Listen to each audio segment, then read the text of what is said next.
Savr g'ori. Savr g'ori kim bilan bekinadi? Abu Bakr Siddiq bilan. Payg'ambarimiz alayhisalom birinchi Hiro g'orida bo'lganida Jibril alayhisalom keldi, bu kishiga oyat nozil qildi. Undan keyin yugurib uyga bordi. Hadicha onamiz siz qo'rqmang dedi. Chunki meni o'rab qo'yinglar dedi. Bo'lgan voqeani aytdi. O'qib ketdi payg'ambarimiz. Shunda nima eshityapti? Shunda ayoli Hadicha onamiz payg'ambarimiz alayhisalomda Varaqa ibn Nawfalni oldiga bordi. Varaqa ibn Nawfal bu kishini gaplarini eshitib, bu ahar Musoga kelgan ruh Jibril bu dedi. Qani endi men yosh yigit bo'lsam-u, sizni qavmingiz qo'ylab chiqqan mahalda, haydab olgan mahalda oldingizda turib berardim dedi. Payg'ambarimiz hayron, qanday qilib men haydalishim mumkin? Vaholanki qavmim meni yaxshi ko'rsa. Bu qavm Makka qavmi xotiniga ishonmagan pulini payg'ambarimizga ishonishardi. Otasiga, onasiga ishonmagan omonatini payg'ambarimizga ishonishardi. Bir kun Makkani, Ka'bani buzib boshqa qurishga bo'lib qoldi. Shunda qora toshni men qo'yaman deb bir nechta qabilaning boshliqlari to'lashib qoldi. Hatto urushgacha borishdi. Qo'lini qonga botirib, kim bizdan olamiz desa, o'ldiraman dedi hatto. Qavm oqsoqollari, to'xtanglar, bitta toshni qo'yaman deb bir-birimizni o'ldirib olamizmi? Yo'q, to'xtanglar. Unda nima qilamiz? Hozir mana eshidan kim birinchi chiqib ashlanayotganini qilamiz. Hammasi qarab turibdi eshikka. Shunda payg'ambarimiz kelib keldi. Bu mahallada payg'ambar emas, 35 yashar edi. Hamma xursand bo'lib ketdi. Makka qavmi hammasi xursand bo'lib ketdi. Nimaga? Muhammad Amin ishonchli odam keldi. Hamma yaxshi ko'rardi. Payg'ambarimizga xabarda aytgandan keyin esa Bushtari ridosini yechdi, toshni qo'li bilan olib o'zi qo'ydi va aytdiki, "O'shalar hamma qavm boshliqlari, ko'taringlar to'ndan" dedi. Ko'tarishdi hammasi. Payg'ambarimiz o'zi billa bordi, yana qo'li bilan o'zi qo'yib qo'ydi. Hammasi qatnashdi, hammasi xursand. Payg'ambarimizni shunaqa yaxshi ko'rishardi bu qavm. Shunda Varaqa ibn Nawfal aytdiki, siz olib kelgan narsa borki, kim bu narsani olib kelsa hammasi quvlangan. Sizni ham qavmingiz quvlagan mahalda men oldingizda bo'lardim, yosh bo'lganimda dedi. Hech qancha vaqt o'tmasdan u kishi o'ladi. Oradan 13 yil o'tdi. 13 yil o'tgandan keyin qavm payg'ambarimiz alayhisolamni qo'ylab chiqarishmas, hatto o'ldirishga borishdi. Dorun nadada turib, payg'ambarimiz alayhisolam Ka'ba bo'lsa, Ka'bani oldi, hali to'la xatib turib tashinan yo'qda Dorun nadva bor edi, majlisxonasi, parlamenti bor edi. Shu yerda Makka kishilar to'plandida, bugun buni tiyib bo'lmayapti. Nima qilamiz? deb maslahat qilib turgan mahalda bitta oqsoqol keldi. Najdlik oqsoqol keldi. Siz kimsiz? Men Najddan keldim, oqsoqolman. Sizlarning gapinglarni eshitdim. Sizlar dushmaninglar, biz ham dushmanimiz. Balkim bizning ham fikrimiz qo'shilib qolar. Xo'p dedi. To qiyomatga yaqin odamlar la ilaha illalloh deydi, lekin nimaligini bilmaydi. Nima deyotganligini tushunmaydi. Hatto Alloh taolo uyga kelgan kishilarda bittasi aytayapti. Tavof qilyapmiz. Bir kishi aytayapti. Nimaga endi bu yerda aylanamiz? Biz bitta qora toshni oldida deb aytayapti. Nimaga kelganini ham bilmaydi bu insonlar. Lekin alhamdulillahki Alloh taolo bu jamoatni o'zi to'pladi. O'zi to'pladi, qayerlardandir to'pladi va olib keldi. Va alhamdulillahki Alloh taolo nima uchun kelganini bu jamoatga kelishdan oldin Madinadan boshlab eshitib kelyapti. Maqsad qo'ydirdi. Oldimizga maqsad qo'ydik. Nima uchun kelganligimizni bildik. Alhamdulillah Alloh taolo bizga ko'p narsa berdi. Ko'p narsalarni eshitdik, ko'p narsalarni o'rgandik. Albatta buni Alloh taolo eshitiryapti. Demak, bu joy Arafa kuni faqat bir kun ishlaydigan joy. Bu yerda duo qilinadi qachon? Faqat Arafa kuni. Hozir juda ko'pchilik kelib men qarab duo qil. Yo'q. Bu yerda duo qilgan chog'da ham Ka'baga qarab duo qilish bu birinchisi. Ikkinchidan bu yerda kelib duo qilinmaydi. Bu yerda faqat haj mahallida Arafa kuni kelibgina duo qilsa bo'ladi. Boshqa mahal bu yerda duo qilinmaydi. Namoz bo'lib qolsa, boshqa bo'lsa o'qisangiz bo'ladi. O teyada istolba turibdi, to'g'risak, shunda suratlar turibdi ko'rgan bo'lsanglar. Bu yerga yozib qo'ygan, yozib qo'ymagan, kres ham chizib qo'ygan. Bu yerda duo qilish mumkin emas. Bu yerda sajda qilish mumkin emas, namoz o'qish mumkin emas, bu yerda ism yozish mumkin emas deb qo'ysa ashay baroqdan olib tashish qilyapti. Yozib qo'ygan, kresda yozib qo'ygan shundaganlarga. Lekin biz odamlar ashayga borish ish qiladi. Subhanalloh. Payg'ambarimiz asosan bizga nima o'rgatgan bu shuni qilamiz. Chunki Alloh taolo payg'ambar orqali o'rgatyapti bizga deydi. Qilmaganmiz qilmaymiz. Bu ishlarni qilgani yo'q. Biz bu yerga kelib Alloh taolaga, ya'ni inshaalloh tez kunda, balkim bir yildir, balkim kelasi yildir, balkim undan keyin Alloh taolo bizni ham haj qilgan olib kelsin. Va mana shu joyda Alloh taolaga duo qilishga hammaga nasib qilsin. Chunki Alloh taolaga oson bu narsa. Hech kimdan so'rab o'tirmaydi Alloh taolo. Xohladimi? sabablar ham ish bermaydi. Olib kelib qo'yadi. Xuddiki o't yondiradimi? O't kuydiradi. Lekin Ibrohim alayhisalomda nimaga shuncha katta o't yondira olmadi? Alloh taolo xohlasa bu o't ham yondirmaydi gaplar. O'tni ichida lekin yonmaydi. Ibrohim alayhisalom uning ichida salqinda yashadi. Oyat nima dedi? Kunu bardan, va salaman dedi. Sovuq bo'l dedi o'tga. Va bundan keyin sovuq bo'l deb qoladi. Agar sovuq bo'l desa, Ibrohim alayhisalom o'tni ichida sovqatgan bo'ladi. Va salaman salomatlik ham bo'l dedi. Sovqatmadi. Bemalol ibodatini qildi. O'tni ichida. Vaholanki bu qavm shunaqa katta o't yoqqan ediki, kim o'zini xudosini yaxshi ko'rsa, o'tini olib kelsin deydi. Shunaqa ko'p o'tin to'plashdi, hatto oldiga borish olmadi, yoqishuvdi. Baland o'tni oldiga kela olmaysiz-ku. Kelisha olmadi, Ibrohim alayhisalom qanot tashlashni bilishmadi. Oxiri katapulkaga solib otishdi. O'tni ichiga. Shunaqa katta o'tni ichiga. Alloh taolo bu kishini shunday saqladiki, o'tni ichida ham yongani yo'q. Demak, sabablar foyda qilmaydi agar Alloh taolo xohlasa. Hech qanaqa sabab ishlamay qoladi. Xohlasa shunday olib kelib qo'yadi. Bir qancha kishilar aeroportdan hajga kelayotgan mahalda orqasi qaytib ketadi. O'rniga boshqasi keladi. Ha, Alloh taolo chaqirsa shunaqa bo'ladi. Alloh chaqirsa shunaqa bo'ladi. Bir kishi Pokistonda buni masjidda yozib chiqqan, masjid bo'lgan ish 44 yil to'plar ekan, 44 yil. Hajga kelish pulini 44 yil oyligidan chiqaradi, to'playdi. 44 yilni puli yetadi, haj qilgani keladi. Hajni qilib olib, ihromda xursand bo'lganidan shunday keladida, g'isht teradigan patton yog'och bor. Shunga shunday yon boshlaydi, charchab qolganligidan dam oladi. Va shu bo'yicha qaytib turmaydi. Payg'ambarimiz alayhisalom nima dedi? Mana shu haj qilayotgan kuni ketayotganida bittasi tuyadan tushib yiqildi va shu yerda o'ldi. Payg'ambarimiz alayhisalom buni yuzini yopinglar. Shu ihrom bilan ko'minglar. Qiyomat kunida labbaykani aytgan holatda tiriladi bu odam dedi. Bu shunaqa maqom bu. Subhanalloh. Ihromda o'lishlik shunaqa maqom. Lekin hammaga ham nasib qilmaydi. Va mana shu kishi Pokistonlik kishi hajni qilib olib, Payg'ambarimiz alayhisalom kimi hajini Alloh taolo qabul qilsa, evazi faqat jannat. Undan boshqa narsa yo'q. Bu kishi jannatga erishgan holatda agar Alloh taolo qabul qilgan bo'lsa, mana shu holatga yetadi. Siz ummatda bitta bankani ko'rib, biron narsa qilib, pul tashlaganmisiz? Inshaalloh hajga boraman deb. To'g'ri, tiysiz hammasi nevarangiz va qizlaringiz ochmayotgan bir paytda yo'q, qilishingiz kerak. Agar kim bir yaxshi ishda niyat qilsa, uni bajarmasa ham niyat qilsa, shuni qilaman deb qaror qilsa, Alloh taolo buni qildi deb yoziladi. Agar siz inshaalloh hajga boraman deb pul to'plashni boshlab, sababni mahkam qilib qilayotgan bo'lsangiz, lekin qilmasdan o'lsangiz, qildi degan ajr olasiz. Lekin bizda shu ham yo'q. Bizda inshaalloh mo'yida bil tomir yopaman desiz, yopasiz. Chunki niyat bor sizda. Inshaalloh bil mo bolam chiqaraman deysiz, niyatingiz bor, Alloh taolo beradi. Inshaalloh hajga ham boraman deb niyat qiling, Alloh taolo uni ham beradi. Bitta ketmonda orqasidan odamlar nechta bolasini joylayapti. Niyati bor, yetadi. Demak, sizda ham niyat bo'lishi kerak birinchi. Hajga kelaman degan niyat bo'lsin, Alloh taolo yetkazadi. Ha, biz niyat qilishimiz kerak. Mana shu niyat orqali Alloh taolo bizni yetkazadi. Chunki Payg'ambarimiz alayhisalom innamal a'malu binniyat. Har bitta amallar niyatingizga bog'liq. Hammasi. Bu yerda aytadigan gaplarimiz juda ko'p. Sahobalar qissasi Payg'ambarimiz alayhisalom turgan, lekin vaqtimiz oz. Shuning uchun bu yerda ko'p turmaymiz-da. Surat tushirganlar shu yerda bir qator yetganlar, mana shu turishda endi bitta surat olib qo'yaylik orqasida to'g'ri bilan. Undan keyin ayollar tursa, ayollarni bitta olib qo'yamiz. Inshaalloh undan keyin avtobusimizni istab topib olamiz. Bu yerda bozor qilish, bizni olish, unaqa narsa yo'q. Bu yerdagi barakali degan narsani ham o'zi yo'q. Barakani Alloh beradi. Bu yerlar bermaydi. Barakani Alloh beradi. Tepaga chiqish shart emas, toqqa chiqish shart emas, illo bormani maqtanish ham shart emas. Agar yo'q men bormasam shu shart desanglar, men bitta tasga aytamiz, tog'da ustida turgan suratni chiqarish beradi. Chiqmaysiz ham. Men dastur berishman. Ayollar bor. Shuning uchun menga aytarasiz. Bitta odamni hamma kutib qolmasin. Hozir shu yerdan turiblar, Arafatga keldik. Inshaalloh yaqinda hajga kelganda bemalol o'ynab beramiz. Xo'p, bezilashib turishdi. Sizga birov balon so'mganlarda hammasini ochishim mumkin, faqat balonga ochma balonni desa, hayolingizga keladi. Nima bor ekan unda? Hamma hayol bittasini, bu ba'zi 40 ta so'mga tursa birozdan ishingiz ketmaydi. Balonga tegmanglar desa, ashimga qarab.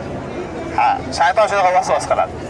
odam otamizni vasvas qildi, undan yeb qo'ydi va Alloh taolo bunga jazo sifatida jannatdan quvdi. Bitta aytganini qilmaganligi uchun xolos. Yerga tushdi, havo onamiz boshqa joyga, odam otamiz boshqa joyga. Hatto 700 yil ayrilgan deyshadi bir-biridan. Va mana shundan keyin Alloh taologa tavba qilgandan keyin mana shu joyda ikkalasi ko'rishadi. Shuning uchun rahmat tog'i. Payg'ambarimiz alayhisalom Hajjatul Vadoda, ya'ni oxirgi haj qilgan mahalida 145 ming sahoba bilan haj qiladi. Eng ozi 115 ming deb keladi. Tarixchilar shunaqa deydi. Mana shu joyda turib, tuyani ustida turib da'vat qiladi odamlar. Bir marta haj qiladi xolos. Payg'ambarimiz alayhisalom bir marta haj qilgan bo'ladi. Va mana shu joyda, subhanalloh. Demak, bir yilda bir kun berishlaydi. Arafat vodisida kim tursa, haj bo'ladi. Payg'ambarimiz alayhisalom haj bu Arafadir. Kim Arafada bir lahza tursa, uni haj bo'ladi. Agar bunda turmasa, haj bitmaydi. Haj o'tmaydi. Agar Arafatga kelmagan bo'lsa. Va mana shu joyda ular turib nima qiladi? Ertalab keladi, abidgacha kelishadi, peshin bilan asrda jamlab o'qishadi va shomgacha faqat duo qiladi. Shomgacha faqat duo qilishadi. Chunki Arafa kuni qilingan duo albatta ijobat. Albatta ijobat. Hatto Alloh taolo ularga yaqin kelgan holatda farishtalarga aytadi, bular nima qilyapti? Sizlar aytuvdinglar, yerda qon to'kadigan inson yaratib nima qilasan? Vaholanki biz senga hamd sano aytib, biz seni ulug'layapmiz degan edinglar. Bular nima uchun keldi? Ya Alloh, bular seni rahmatingni istab kelishdi. Bular gunohlarga tavba qilgan holatda kelishdi. Alloh taolo aytadi, sizlar guvohsizlar, kechirdim hammasini. Ha, kechirdim deydi. Lekin bir kishi borki, hatto shu yerda tursa ham duo etmaydi. O'tganda buni aytib ham berdik. Abu Hurayra radhiyallohu anhu rivoyat qilgan hadisda payg'ambarimiz alayhisalom bir kishi safar qilgan. Safar qilganligidan soch soqollari sangi bo'lib ketgan va Allohga qo'lini ko'tarib, "Ya Rob, ya Rob, ya Rob" deb duo qilgan. Alloh taolo qayerdan duosini ijobat qilsin. Yegani harom edi, ichgani harom edi va kiygani harom edi. Kimda shu ishda sifat bo'lsa, Alloh taolo bu kishining duosini shu yerda ham ijobat qilmaydi. Qayerda bo'lsa ham ijobat qilmaydi. Shuning uchun bunday ehtiyot bo'lish kerak. Ha, birodar haqlarida ehtiyot bo'lish kerak. Oxir zamon bo'lib, odamlar harom desa, haromni unchalik ya'ni katta olmay qo'yishdi. Katta gunohlarni oddiy ko'radigan bo'lib qolishdi. Katta savoblarni ham oddiy ko'radigan bo'lib qolishdi. Ha, Qirog'ori. yo'q. Qochib ketayotganida. Savr g'ori. Savr g'ori kim bilan bekinadi? Abu Bakr Siddiq bilan. Payg'ambarimiz alayhisalom birinchi Hiro g'orida turganida Jibril alayhisalom keldi, bu kishiga oyat nozil qildi. Undan keyin yugurib bordi. Hadija onamiz, siz qo'rqmang dedi. Chunki meni o'rab qo'yinglar dedi. Bo'lgan voqeani aytdi. O'qib ketdi payg'ambarimiz. Shunda Shunda ayoli Hadija onamiz payg'ambarimiz alayhisalomni Varaqa ibn Nawfalni oldiga bordi. Varaqa ibn Nawfal bu kishini gaplarini eshitib, bu ahar Musoga kelgan ruh Jibril bu dedi. Qani endi men yosh yigit bo'lsam-u, sizni qavmingiz qo'ylab chiqqan mahalda, haydab olgan mahalda oldingizda turib berardim dedi. Payg'ambarimiz hayron, qanday qilib men haydalishim mumkin? Vaholanki qavmim meni yaxshi ko'rsa. Bu qavm Makka qavmi xotiniga ishonmagan pulini payg'ambarimizga ishonishardi. Otasiga, onasiga ishonmagan omonatini payg'ambarimizga ishonishardi. Bir kun Makkani, Ka'bani buzib boshqa qurishga bo'lib qoldi. Shunda qora toshni men qo'yaman deb bir nechta qabilaning boshliqlari to'lashib qoldi. Hatto urushgacha borishdi. Qo'lini qonga botirib, kim bizdan olamiz desa, o'ldiraman dedi hatto. Qavm oqsoqollar, to'xtanglar, bitta toshni qo'yaman deb bir-birimizni o'ldirib olamizmi? Yo'q, to'xtanglar. Unda nima qilamiz? Hozir mana eshidan kim birinchi chiqib kelsa, ashlanayotganini qilamiz. Hammasi qarab turibdi eshikka. Shunda payg'ambarimiz kelib keldi. Bu mahallada payg'ambar emas, 35 yashar edi. Hamma xursand bo'lib ketdi. Makka qavmi hammasi xursand bo'lib ketdi. Nimaga? Muhammad Amin ishonchli odam keldi. Ha, hamma yaxshi ko'rardi.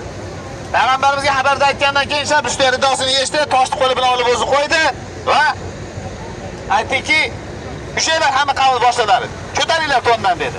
Ko'tarishdi hammasi. Payg'ambarimiz o'zi bilan bordi, yana qo'li bilan o'zi qo'yib qo'ydi. Hammasi qatnashdi, hammasi xursand. Payg'ambarimiz shunaqa yaxshi ko'rishardi bu qavm. Shunda Varaqa ibn Nawfal aytdiki, "Siz olib kelgan narsa borki, kim bu narsani olib kelsa, hammasi quvlangan. Ha, sizni ham qavmingiz quvlagan mahalda men oldingizda bo'lardim yosh bo'lganimda" dedi. Hech qancha vaqt o'tmasdan u kishi o'ladi. Ha, oradan 13 yil o'tdi. 13 yil o'tgandan keyin qavm payg'ambarimiz alayhisolamni qo'ylab chiqarishmas, hatto o'ldirishga borishdi. Dorinadada turib, payg'ambarimiz alayhisolam Ka'ba bo'lsa, Ka'bani oldi, hali to'la xatib turib tashinan yo'qda Dorinadva bor edi, majlisxonasi, parlamenti bor edi. Shu yerda maktabchilar to'plandida, bugun buni tiyib bo'lmayapti. Nima qilamiz?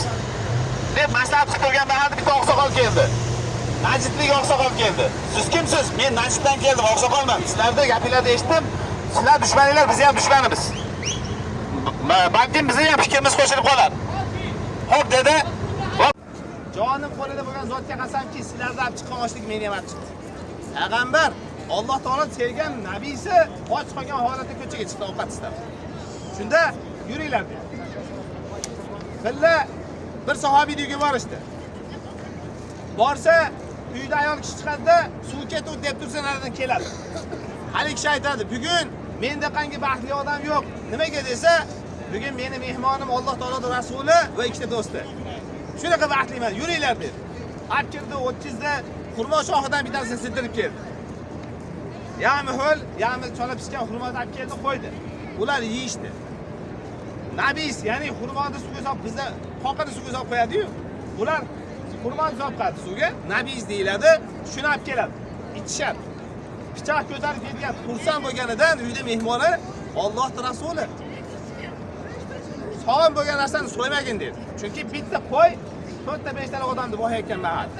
Qog'oz ustini suvga aralashtirib, odamlarga beradi ochlikdan qutulishlik uchun. Bitta qo'y 3-4 ta odamni bo'yayotgan mahal. So'yma dedi, bitta uloqchani so'yib keladi, mehmon qiladi. Payg'ambarimiz alayhisalom ochlikdan qutuladi va rangi o'zgaradi.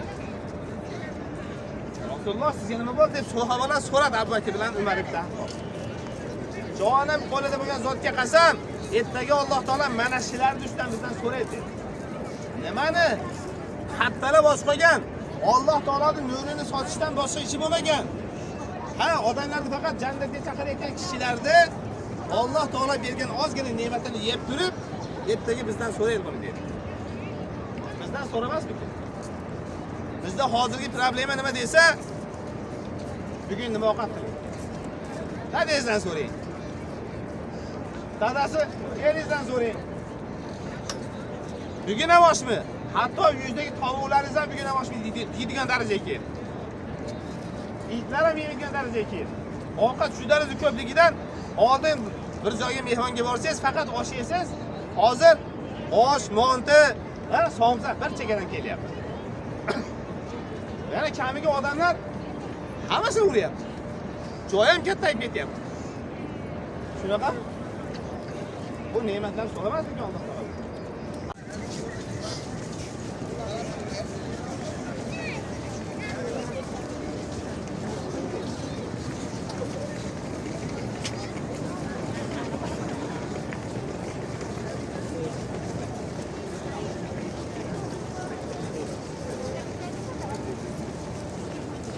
Kami kailangan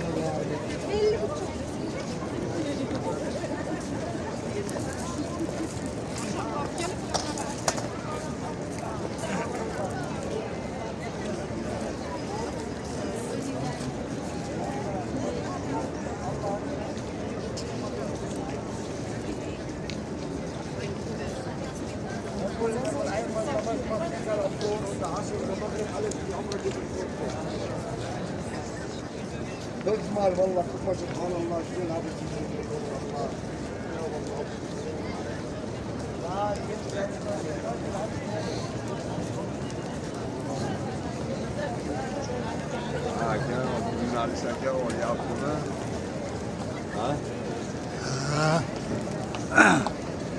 يا غزان سكرات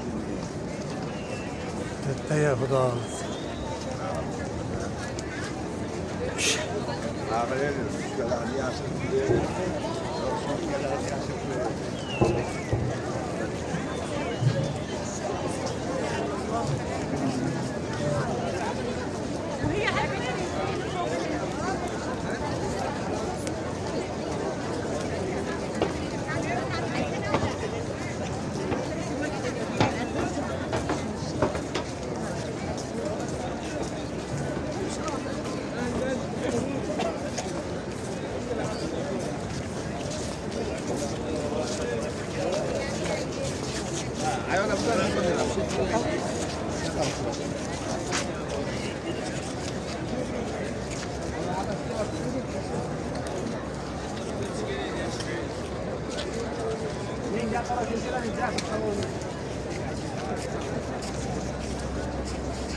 Like tugmasini bosing. Shunda bu videoni ko'proq odam ko'radi.